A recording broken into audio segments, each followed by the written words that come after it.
বিএনপির চান্দা আব্বাস দলের লোকেরা নাসিরউদ্দিন পাটোয়ারী এবং তার সহকর্মী তার নির্বাচন প্রচারের সাহায্যে যারা তার যে ভলান্টিয়ার আছে, তার যে লোক আছে, তার যে কর্মী আছে, সবার উপরে চান্দাবাজের লোকেরা তাদের উপরে দাওয়া করেছে, তাদেরকে মারধর করেছে। এই দেখেন তাদের মাথা ফাটাই লিছে।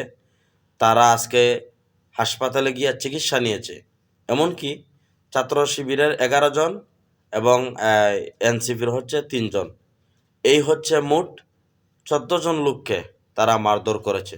এভাবেই যদি মির্জা আব্বাসের দল, চান্দাবাজের দলেরা এভাবেই যদি তাদের প্রতিপক্ষ রাজনৈতিক দলের নেতাকর্মীদের উপরে হামলা করে, তাহলে এই নির্বাচন কমিশনার কিভাবে যে 12 তারিখে যে নির্বাচন, সেটা সুষ্ঠু এবং অবাধ সুষ্ঠু নির্বাচন কিভাবে দিবে?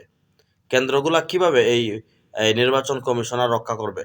আমার বুঝে আসে না। যদি বর্তমান এই মাঠের অবস্থা যদি এখনো এরকম পরিস্থিতি হয়, তারা যদি তাদের প্রচারণা করতে পারেন না, চান্দা আব্বাসের লোকেরা তাদেরকে মারধর করে, তাদেরকে দাওয়া করে, তাহলে এই নির্বাচন কিভাবে সুষ্ঠু নির্বাচন দিবে?